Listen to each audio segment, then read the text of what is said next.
목소리가 조금 듣기에 불편하실 것 같습니다. 어떤 사람은 더 은혜스럽다 하던데 한 주간 표시를 안 내려고 무척 애를 썼는데 오늘 그게 무너지는 것 같아서 죄송한 마음이 있습니다.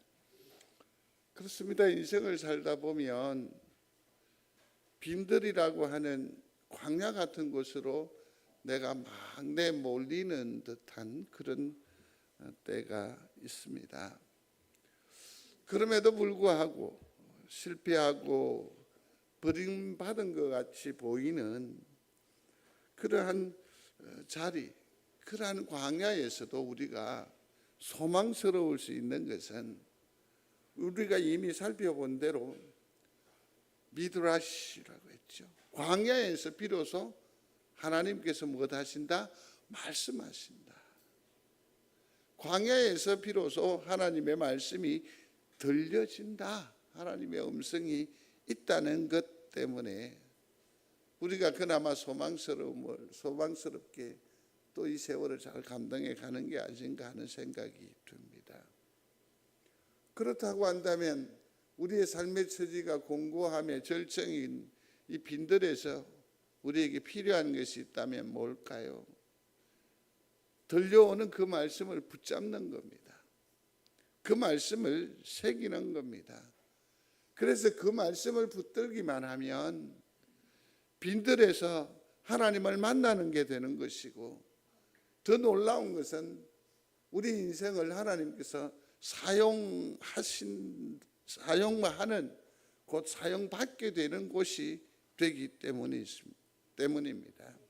그러므로 어떠한 땅에 심겨져 있든지 간에 하나님의 말씀을 붙드는 우리 귀한 성도들이 다 되시기를 중심으로 소원합니다. 오늘 본문의 말씀이 상당히 조금 어렵게 들려질 수 있을 겁니다. 그러나 단순하게 이 말씀을 생각할 필요가 있습니다. 오늘 말씀은 한마디로 쉽게 표현을 하면 믿음이 생기는 과정을 우리에게 보여주고 있습니다. 그래서 오늘 말씀의 핵심은 하나님의 말씀이다라고 정의해 볼 수 있을 것입니다.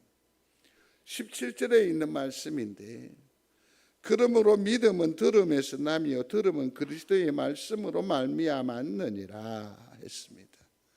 그러니까 하나님의 말씀을 들을 때에 뭐가 생긴다고요?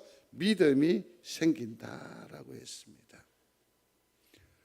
말씀 이 자체는 씨, 곧 그 안에 생명이 담겨 있거든요. 그래서 그 말씀을 들으면 그 말씀이 우리 안에서 생명으로 역사하는 거죠. 그것을 뭐라고 하느냐 하면 믿음이라고 할 수 있습니다. 오늘 이제 14절과 15절의 말씀인데 너무 글씨가 작나요? 그러면 성경을 보시면 좋겠습니다. 14절과 15절에 보면 그런즉 그들이 믿지 아니하는 이를 어찌 부르리요? 듣지도 못한 이를 어찌 믿으리요? 전파하는 자가 없이 어찌 들으리요? 보내심을 받지 아니하였으면 어찌 전파하리요? 기록된 바 아름답도다. 좋은 소식을 전하는 자들의 발이요 함과 같으니라. 아멘. 그렇습니다. 이 말씀을 또 좀 단순하게 요약을 하면 이런 얘기입니다. 하나님의 말씀은 스스로 일하신다. 믿는 여러분들이 되시기를 바랍니다. 그러면 하나님의 말씀을 들으면 어떻게 생명이 역사하느냐, 어떤 일이 일어나느냐라는 거죠. 한 5가지를 얘기를 하고 있는데요. 하나는 말씀이 우리로 하여금 뭐하게 한다고요?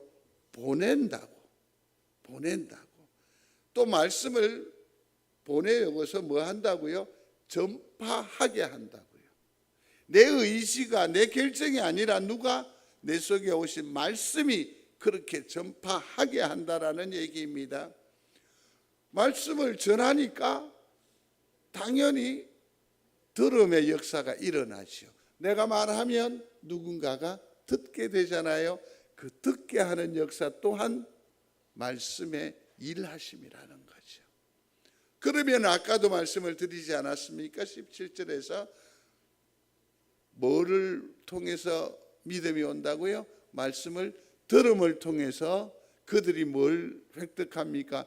믿음을 받을 수가 있죠. 그리고 더 놀라운 것은 우리가 말씀을 전하는 일도 소중한 일이지만 그 말씀을 듣고 믿음 안에 들어온 사람이 또다시 뭐 하게 된다? 고백, 전파하게 되는 거죠. 자, 이 5가지의 이 과정을 두고서 우리는 하나님의 말씀은 일하신다라고 정의를 해볼 수 있을 것입니다. 그렇습니다. 진정한 부흥은 무엇이냐 하면 하나님의 말씀에 사로잡히는 것, 그게 부흥입니다. 뭐 좋은 프로그램이 활성화되고 또 여건이 좀 조성이 되어지고 뭐 이런 거겠죠.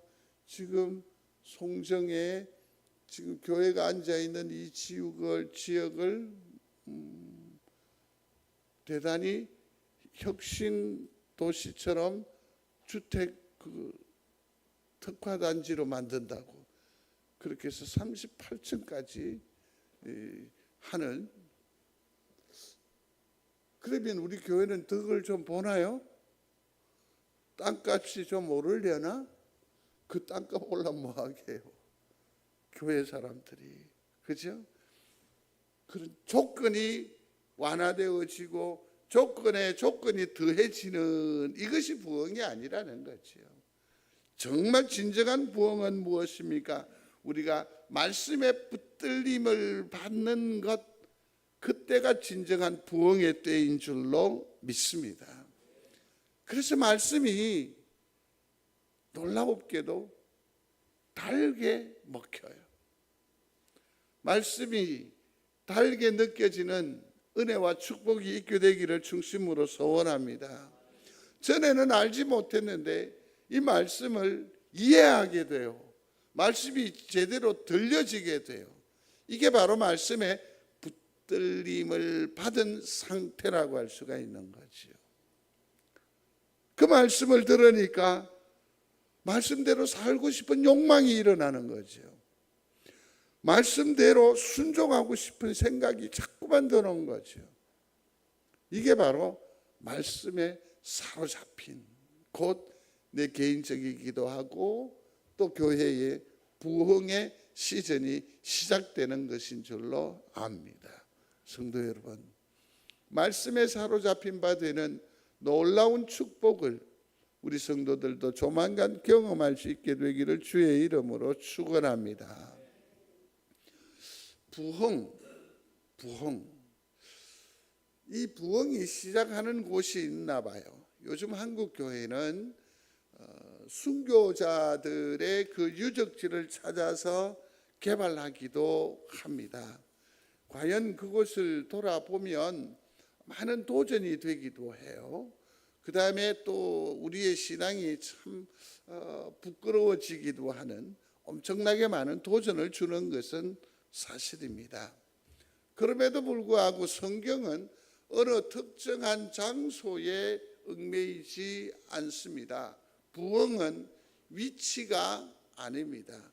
부흥은 장소가 아닙니다. 부흥은 조건이 아닙니다. 조건이 아닙니다. 우리 보통 이러지 않습니까? 하나님의 말씀이 주의 음성을 어느 때 쉬이 듣습니까? 평안할 때에 하나님의 음성이 들려집니까? 물론 하나님께서 말씀하시는 줄로 믿습니다. 그러나 대부분의 성도들은 보면 삶의 공고함 가운데에 하나님을 더 집중하게 되고 더 귀 기울이게 되고 그때 들려지는 음성은 또 더욱 또렷하게 마음에 새겨지는 그런 신앙적인 체험을 많이들 하고 계시는 것 같습니다. 하나님은 부한 때이거나 가난한 때이거나 상관없이 하나님은 말씀하심을 믿습니다. 그래서 부흥은 위치가 조건이 아니에요. 그런데 오늘 우리의 삶의 처지를 곰곰이 되돌아보면 저마다 빈들과 같은 곳에 내 서 있는 곳이 참으로 차갑다, 외롭다, 서글프다라는 생각을 많이 하고 계시는 것 같습니다. 정말 많이 힘에 겨워하십니다. 그런데 놀라운 것은 정말 힘들어요. 너무너무 어렵다고 얘기를 해요. 근데 막상 안에 들어가 보면 전혀 그렇지 않아요.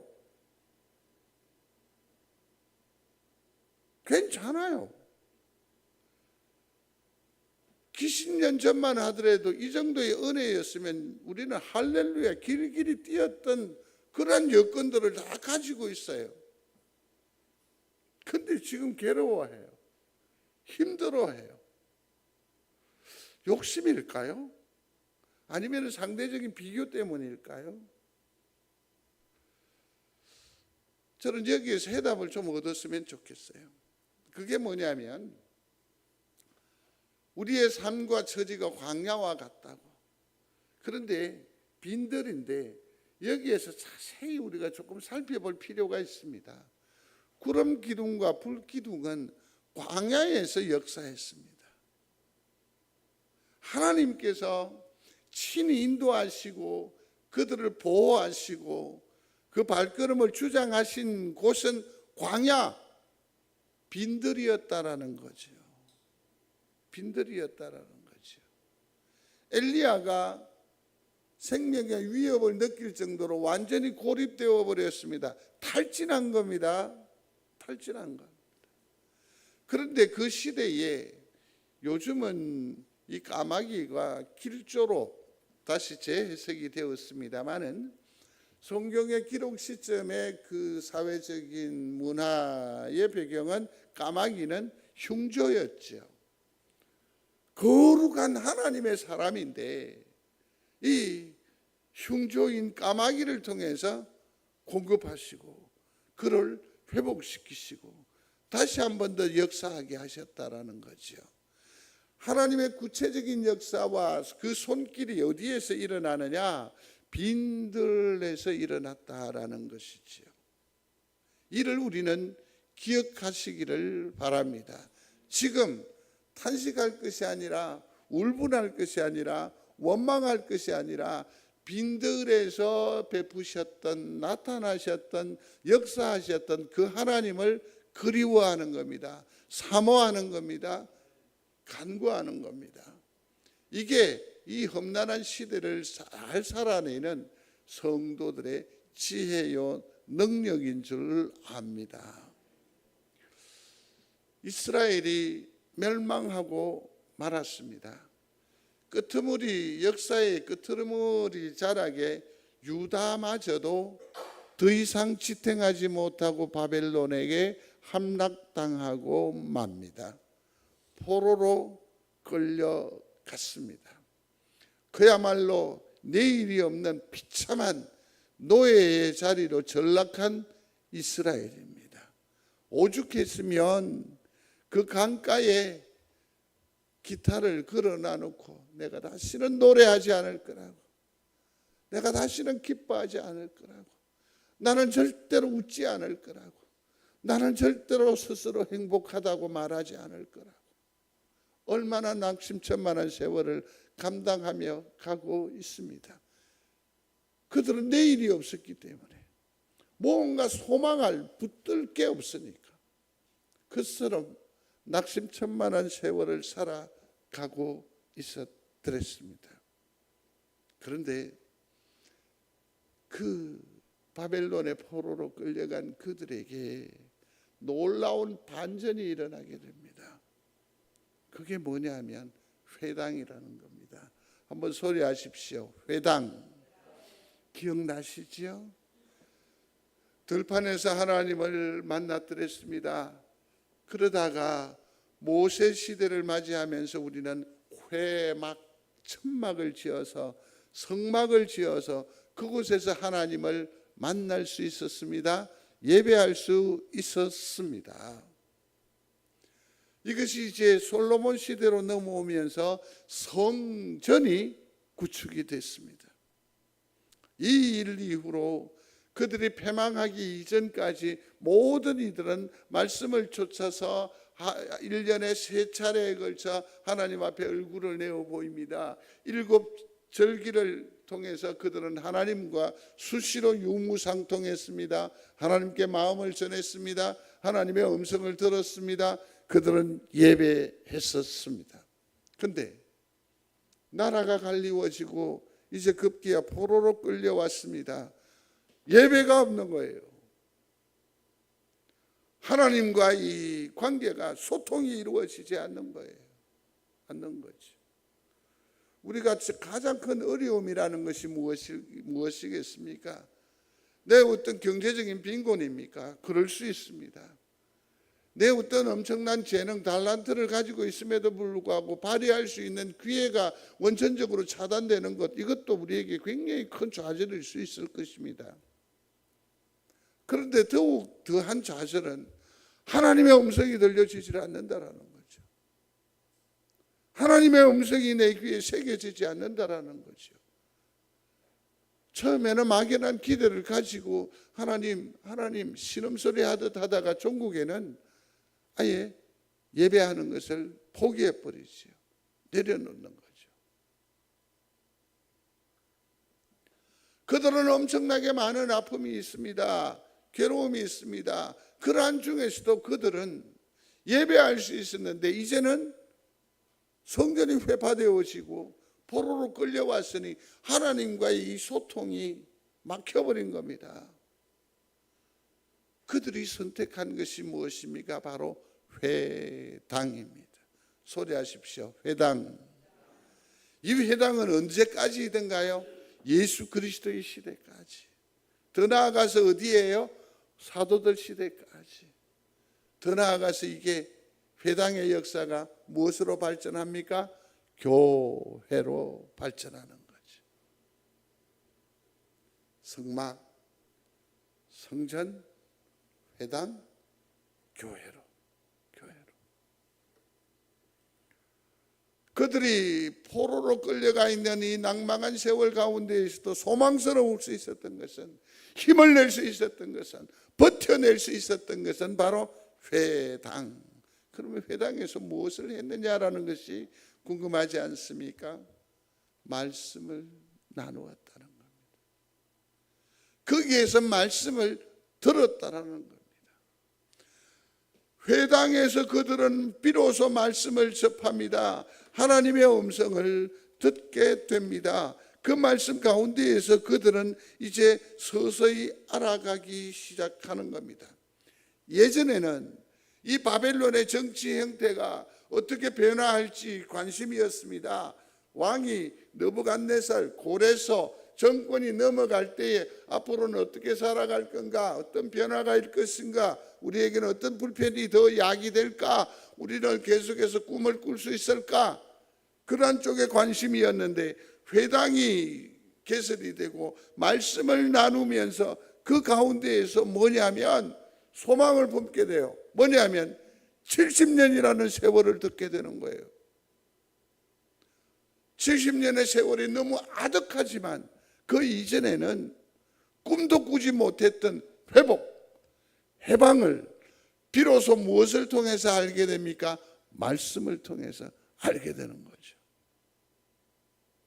그러면 최소한 나의 은혜가 아니더라도 우리 자녀들에게는 하나님께서 긍휼을 베푸시는구나 깨닫게 되는 거죠. 알게 되는 거지요.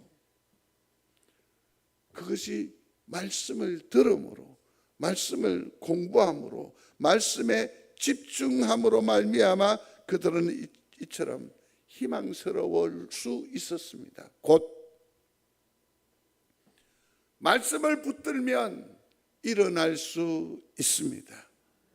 말씀을 붙들어야 돼요. 이 말씀을 붙드는 우리 모두가 되시기를 중심으로 소원합니다.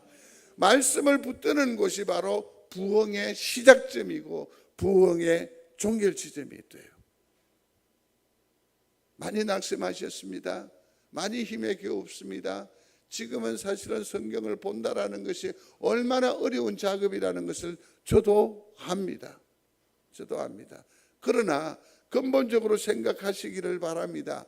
무엇을 붙들어야 한다? 말씀을 붙들어야 한다. 그러면 말씀을 붙드는 다양한 방법들을 기도하시면서 지혜로 구하십시오. 묵상에 참여하시는 것도 한 방법일 수 있을 겁니다. 무엇보다도 주일 예배에 생명을 거는 겁니다. 여기에서 말고 어떻게 우리가 말씀을 접할 기회가 없잖아요.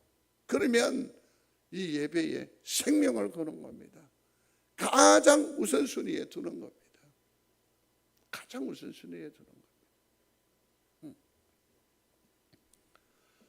부흥은 말씀입니다.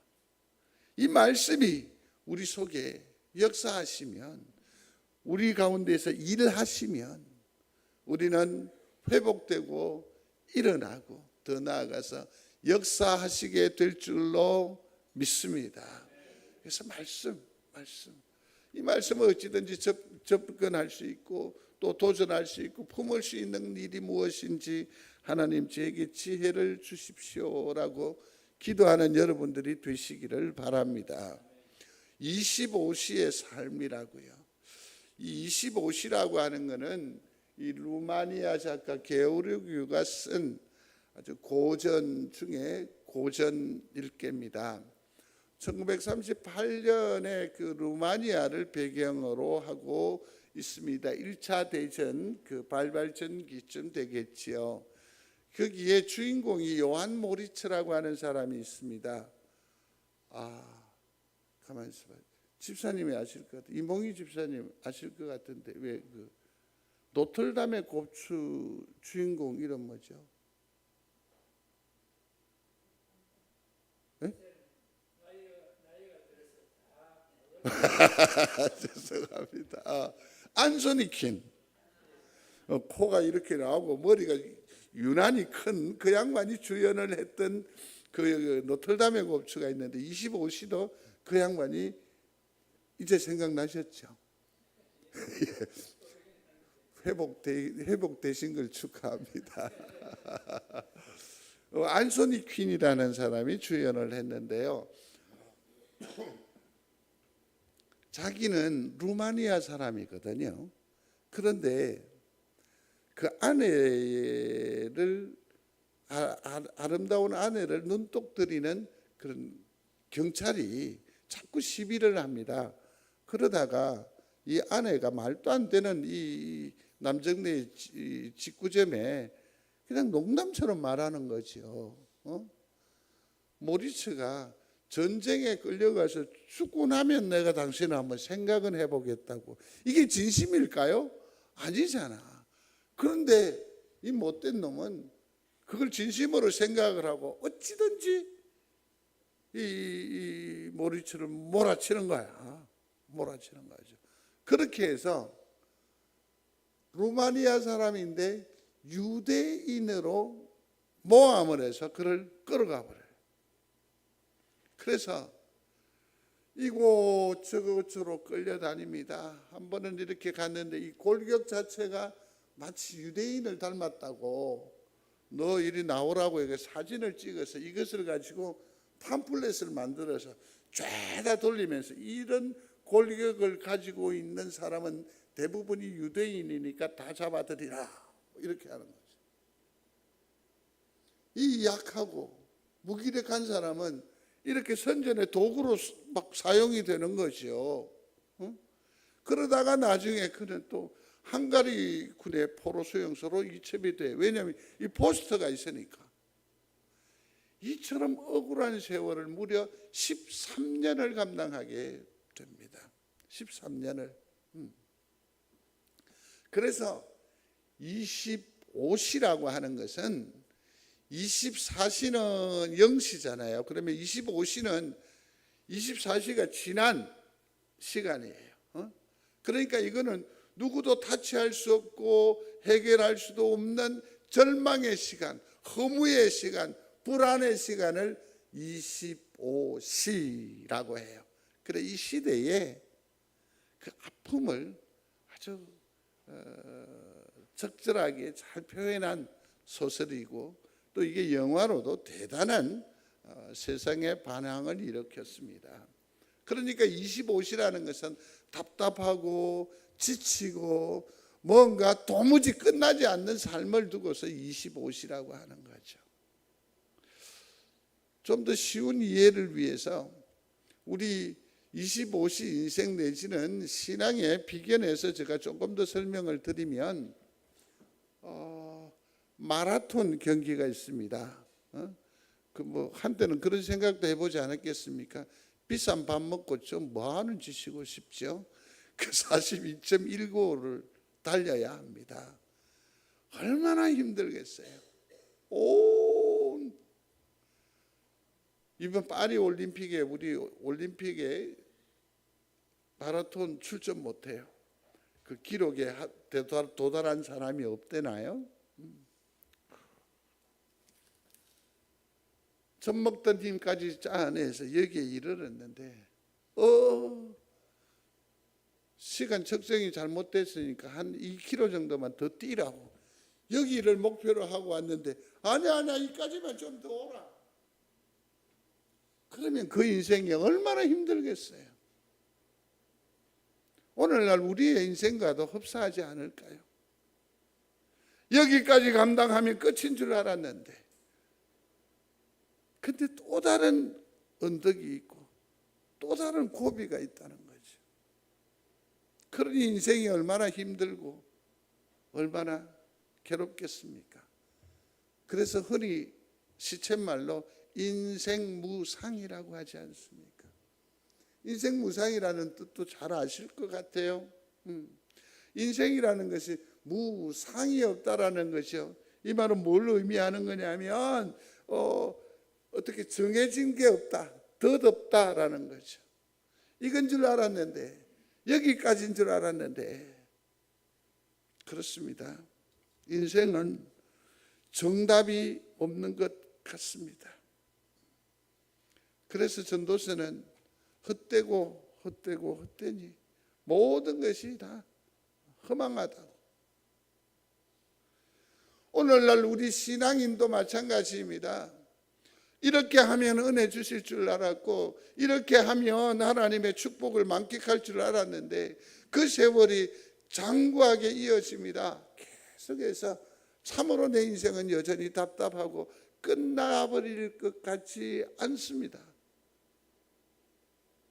모두들 다 여기에 좌절하고 절망하고 살아가고 있다고 해도 과언이 아닐 거요. 그러면 이 허망한 인생을 아골골짜기와 같이 처참한 뼈만 앙상이 남은 듯한 우리 인생의 종지부는 도대체 어디냐는 거죠. 어딜까요? 중세 암흑 시대가 참으로 오랫동안 지속이 됐었습니다.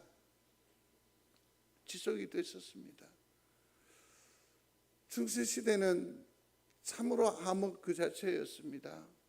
예컨대 중세 시대적 사고방식으로 그 패스트를 감당했다면 어떻게 했었을까요? 아마 저 생각으로는 그럴 겁니다. 모든 교회를 다 불태우지 않았겠느냐. 모든 목사들의 단목을 다 참수하지 않았겠느냐. 이 패스트가 흑사병이 온 유럽을 뒤덮어 버리니까 사람들의 속에서 말을 합니다. 하나님 어디 계십니까?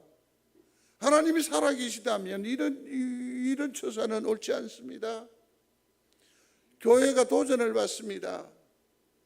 교회가 상당한 재산을 가지고 있는데 이 사람들이 죽어 쓰러지면 재원을 확보할 수 없으니까 교회가 불편한 거야. 그렇게 해서 세 페이지짜리 소논문이 하나 발표가 돼요. 그게 뭐냐면 이 패스트는 마녀들의 장난이라고. 그렇게 해서 마녀 사냥이 시작이 되는 겁니다.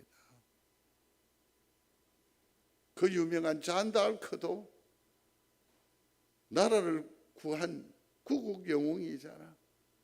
근데도 그 사람을 화형시켜 버렸어요. 단순한 겁니다. 이렇게 생각하는 거예요. 자, 보세요. 얼마든지 가능해요. 잔 d'Arc는 여자입니다. 평화, 유방, 아름다움, 어머니, 그렇죠? 근데 잔 d'Arc는 또 다른 면에 깃발, 칼, 피, 전쟁, 승리. 이 생각과 이것은 완전히 벌어지는 겁니다. 이게 뭐야? 마녀라고. 마녀라고. 마녀라고. 중세 시대가 그래서 어떻게 종결이 됐느냐? 종교 개혁자들이 말씀을 붙잡았지 않았습니까? 말씀을 풀어서기 시작했습니다. 말씀을 해석하기 시작했습니다. 전에는 교부들 일부만 말씀을 가지고 엉얼거립니다. 라틴어로요. 라틴어 알아들어요? 못 알아들어요? 못 알아들어요. 그래 놓고서는 자기 임의대로 해석하는 겁니다. 그러면서 위협하는 겁니다. 윽박 지르는 겁니다. 그런데 종교 교육자들은 어떻게 했습니까? 이 말씀을 통째로 해석하고 분석하고 열어서 여러분들이 직접 볼 수 있게 말씀을 열었을 때에 중세시대는 끝장났다는 것 아닙니까? 이것이 우리에게 힌트가 됐으면 좋겠습니다. 그렇습니다. 아골골짝과 같은 우리의 인생 25시 이 인생은 언제 끝나느냐? 아골골짝에 하나님의 말씀이 임할 때에 비로소 살이 돋고 생기가 돋고 여호와의 군대가 되어졌듯이 여호와의 말씀을 들을 때에 비로소 우리의 25시 인생은 종결을 볼 수 있는 줄로 믿습니다. 왜 이처럼 말씀을 계속 강조합니까? 오히려 지금 우리 교회에 필요한 것은 돈 아닙니까? 우리에게 필요한 것은 권력 아닙니까? 우리에게 필요한 것은 좀 더 많은 헌신을 짜내는 것 아닌가요? 아니에요. 정말 우리로 하여금 움직이게 하고 우리가 하나님 앞에 온전히 나아갈 수 있는 결정적인 능력은 말씀을 붙잡는 데 있는 줄로 믿습니다. 말씀을 더욱더 집중하십시오. 말씀에. 그러면 이 말씀이 우리 가운데에서 역사하십니다. 이 말씀은 뭐죠? 살아있고 항상 있는 하나님의 말씀이라고 했습니다. 우리가 어떻게 거듭났습니까? 썩지 아니할 씨, 곧 말씀으로 우리가 구원받은 줄로 믿습니다. 그러니 그 근본 말씀으로 가야 돼요. 에베소 교회가 상당한 어려움을 당했습니다. 그런데 큰 영적 부흥이 일어났었습니다. 송정제일교회도 에베소 교회와 같은 부흥의 은혜가 있게 되기를 주의 이름으로 축원합니다. 원인이 어디에 있어요? 끝에 보십시오. 다 주의 말씀을 듣더라. 다 주의 말씀을 뭐 하더라? 듣더라. 이것저것 따지면 안 돼요. 이것저것 분석하면 안 돼요. 오직 우리가 주목해야 할 것이 있다면 무엇이라고요? 말씀을 듣는 겁니다. 말씀을 붙드는 겁니다. 말씀에 사로잡히는 것임을 믿는 성도가 되시기를 바랍니다. 그래서 계속해서 말을 해야 돼요. 조지 위필드라고 하는 사람은 하루에 일주일에 설교를 60시간, 70시간을 했다고 해요. 그러면서 그가 마지막으로 이런 얘기를 합니다. 나는 녹슬어서 없어지기보다는 밝아서 없어지기를 원한다. 끝까지 그는 뭐 한다고요? 말씀.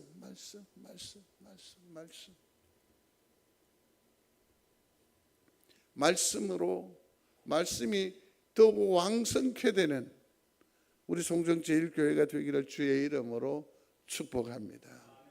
말씀이 사람 움직여야 돼. 상황이 중요한 것이 아닙니다. 이러한 인지상정이 중요한 게 아닙니다. 뭐가? 말씀이 가라 하면 가는 겁니다. 말씀이 멈춰라 하면 멈춰야 합니다. 이 아름다운 고백이 우리 모두의 고백이 되기를 주의 이름으로 축원합니다. 그러면서 말씀이 우리를 사로잡으면 세 가지 정도의 일을 우리는 경험할 수 있게 될 겁니다. 첫 번째는 뭐냐면 찬송과 감사가 터져나온다라는 얘기입니다. 주님께서 예루살렘 성으로 들어올 때에 모든 사람들이 말합니다. 찬송하리로다 주의 이름으로 오시는 왕이요, 하늘에는 가장 높은 곳에는 영광이로다. 그들은 오랫동안 찌들어 살았던 사람들이었습니다. 근데 그들이 노래를 합니다. 그러니까 뭔가를 바라고 가식적인 모습이라고 바리새인과 서기관들이 예수님에게 시비를 합니다. 당신들 그 제자들에게 저런 헛된 소리 좀 하지 말라고, 좀 가르치라고. 그랬더니 주님께서 뭐라고 말하느냐 하면, 이 사람들이 침묵하면 뭐요? 돌들이 소리 지르리라. 이 말의 의미는 무엇이냐 하면, 말씀에 사로잡히면, 말씀이 나를 주장하면 내가 아름다운 운율로 준비된 것으로 여호와를 노래하는 것이 아니라 그냥 속에서 뭐가 나와요? 터져 나온다고요. 이 찬송을 경험하는 여러분들이 되시기를 바랍니다. 말씀이 진짜 들어오면 의무가 아니라 내 어떤 수단이 아니라 온전히 말씀이 나를 주장하게 되면 놀랍게도 내 삶의 자리에 찬양과 감사가 터져 나올 줄로 믿습니다. 이 거룩한 경험이 있게 되기를 거듭 주의 이름으로 축원합니다. 또 두 번째는 내 속에 불이 생긴다라는 것 아닙니까? 불이 생긴다라는 거죠. 사도행전 18절에 보면 실라와 디모데가 이제 하나님의 말씀을 붙잡고 모든 사람들에게 막 증언을 합니다. 증언을 하는데, 이 시대가 참으로 낭망 시대이고 자칫하면 예수 그리스도를 드러내셨을 때만은 도전이 있는 시대인데도 그는 나아가서 말씀을 담대하게 전해요. 뭐냐면 말씀에 뭐해서? 붙잡혀서. 그렇죠? 말씀에 붙잡히는 우리 성도들이 되시기를 바랍니다. 엠마오로 내려가요. 그런데 말씀을 이렇게 나누다 보니까 그들 가슴에 뭐가 일어나요? 마음이 뜨겁지 아니하더냐. 마음에 뭐가 들어와요? 불이 생기는 거죠. 성도 여러분, 말씀을 접할 때에 속에 불이 일어나는 은혜를 체험하는 여러분들이 되시기를 중심으로 소원합니다. 이제 우리가 지난주부터 계속해서 예레미야를 묵상하고 있지 않습니까? 생각해 보십시오. 부흥을, 축복을, 좋은 소리를 해도 뭐 할 건데 하나님의 심판을 말하는 예레미야, 답답해하지 않습니까? 우리가 봐도 참으로 안타깝지 않습니까? 근데 그는 뭡니까? 여호와를 선포하지 않으면, 그의 이름을 말하지 아니하면 나의 마음이 불붙는 것 같아서. 말씀에 붙들림을 입으면 속에 뭐가 일어나요? 불이 발생하는 거예요. 불은 태우는 거잖아요. 불은 역사하는 거잖아요. 불은 하나님을 드러내는 일이잖아요. 이러한 은혜가 있게 되기를 중심으로 소원합니다. 세 번째로는 무엇이냐면, 말씀에 사로잡히며 말씀에 붙들리게 되면 뭐 하냐면 나가게 되는 거예요. 비로소 고백하게 되고 증거하게 되는 거예요. 복음은 한마디로 이렇게 말해요. 따라하십시오. 가라. 우리끼리 아무리 좋으면 못해요. 우리끼리 마음 우선 편하자고 말씀의 요청을 응답하지 않으면 안 돼요. 우리는 하나님을 말하면서, 말씀을 말하면서 지극히 개인적이에요. 지극히 자기중심적이에요. 교회가 하나님의 교회임을 믿습니까? 그러나 교회는 항상 우선순위에서 3, 4차 순서밖에 안 돼요. 그러나 하나님의 말씀으로 붙들게 되면 하나님의 교회는 우선순위가 돼요. 가는 거죠. 역사하는 거죠. 여기에서 시도하는 거예요. 말씀에 사로잡힘에 은혜가 있게 되기를 중심으로 소원합니다. 그렇습니다. 말씀에 사로잡히면 이처럼 세상으로 나아가 소통하는 겁니다. 하나님이 사랑하시는 이 땅이고 하나님의 구원의 대상이 세상입니다. 우리의 교구입니다.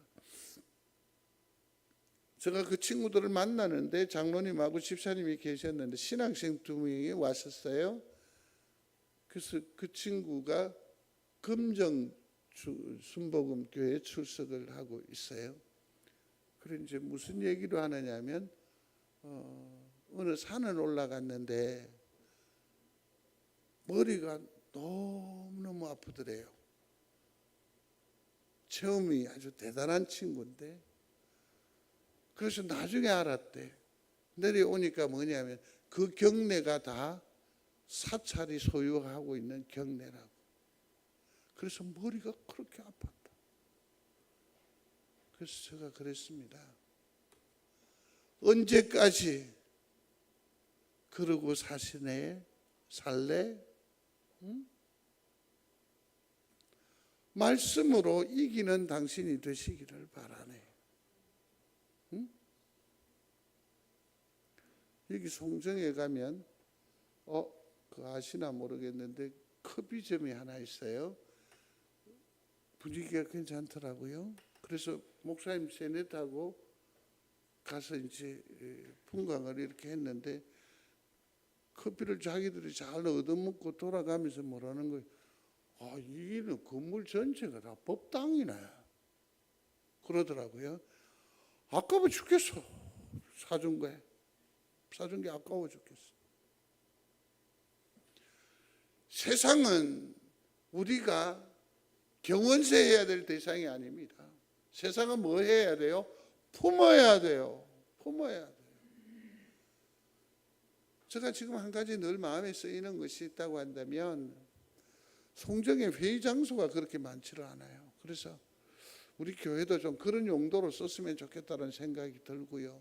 그 다음에 또 하나는 1층 지하에 있는 라면 조리기라도 2층으로 올리고 뭐 이렇게 해서라도 송정에 왜 박스 줍는 할머니들이 그렇게 많다.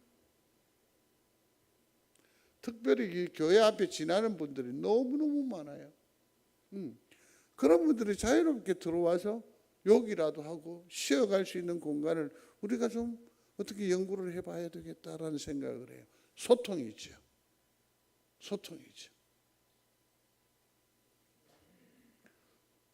목사님은 참 사용하는 용어가 그냥 그냥 목사님 용어하고 다르네요. 이런 얘기를 해요. 그러니까 제가 물었습니다. 덜 은혜스럽습니까? 아니, 그렇게도 묻지 않았다. 덜 은혜스럽습니까? 저들에 대한 관심, 저들에 대한 애정 때문에 용어를 좀 새롭게 해야 됩니다. 그래서 성도는 성경과 함께 뭘 봐야 돼요? 신문을 봐야 돼요. 일전에 한번 드렸던 얘기인데요. 서울하고 부산하고 같이 자취를 하는데 너무너무 무더우니까 선풍기를 이렇게 트는데 이 경상도아가 먼저 잠이 들었는데 잠이 좀 들라 하면 좀 바람이 샥 그래서 잠결에 얘기합니다. 야구를 틀어도. 근데 서울 나가 들으니까 자식이 한밤중에 뭐 야구를 틀어달라고 하노. 또 한참 참다가 야구를 틀어. 야구르트 달라는 얘기인데, 야는 뭘로 들은 거예요? 야구르트를 자다가. 소통의 문제이죠. 오늘날 한국 교회도 마찬가지예요. 우리는 지금 하나님을 얘기하고 있지만 세상은 전혀 모르잖아요. 그들과 우리는 소통이 없어요. 섞이는 단어가 없어요. 공통점이 없어요.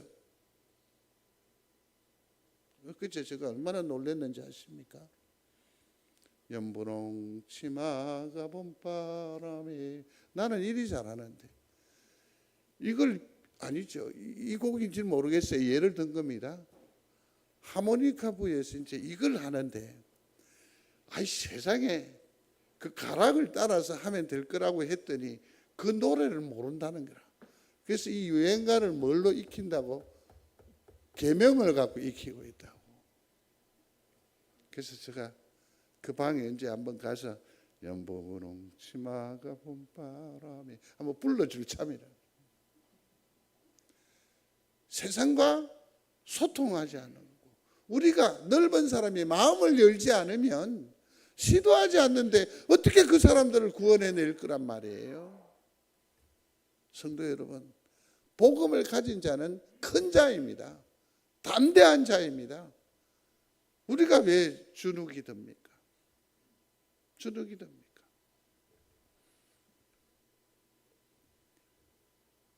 양심적인 성도가 되셔야 됩니다. 하나님의 은혜와 그 사랑이 이렇게 크고 우리를 붙잡고 우리를 이처럼 오늘날 이 모양 있게 본때 있게 삶을 살게 해주셨으면, 이 놀라운 감동을 이제는 어떻게 해야 됩니까? 나눠줄 줄 알아야죠. 드러내줘야죠. 드러내줘야죠.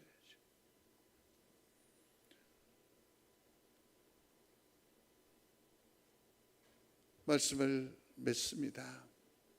말씀에 사로잡히면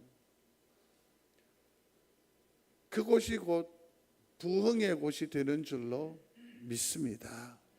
말씀에 사로잡히면 찬송과 감사가 터져 나온다고 했습니다. 두 번째는 뭐였습니까? 우리 속에 거룩한 불이 생깁니다. 현장으로 나아가게 됩니다. 말씀을 다시 한 번 더 붙드는 여러분들이 되시기를 주의 이름으로 축원합니다. 이제 기도하고 마지막 찬송을 이것으로 대신하려고 합니다. 우리의 기도는 찬송과 감사하며 살게 하여 주옵소서. 내 속에 거룩한 불로 임하여 주옵소서. 나로 일어서게 하옵소서. 나가서 역사하게 하옵소서. 전하게 하옵소서. 그렇죠. 나의 등 뒤에서 찬양을 할 수 있겠습니까? 나의 등 뒤에서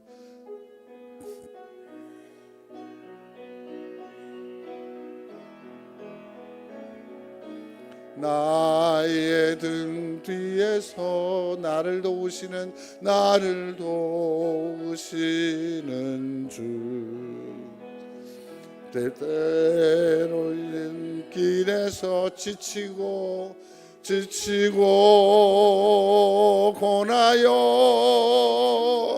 매일 주저앉고 싶을 때에 나를 밀어주시네. 일어나 걸어라, 내가 새 힘을 주리니. 일어나 너 걸어라, 내 너를 도우리. 함께 기도하겠습니다. 찬송과 감사하며 살게 하옵소서. 내 속에 거룩한 불로 임하여 주옵소서. 나를 일어서게 하옵소서. 함께 기도하겠습니다. 고마우신 아버지 하나님, 찬송과 감사가 있게 하여 주옵소서. 내 속에 거룩한 불로 임하여 주옵소서. 나를 일어서게 하옵소서.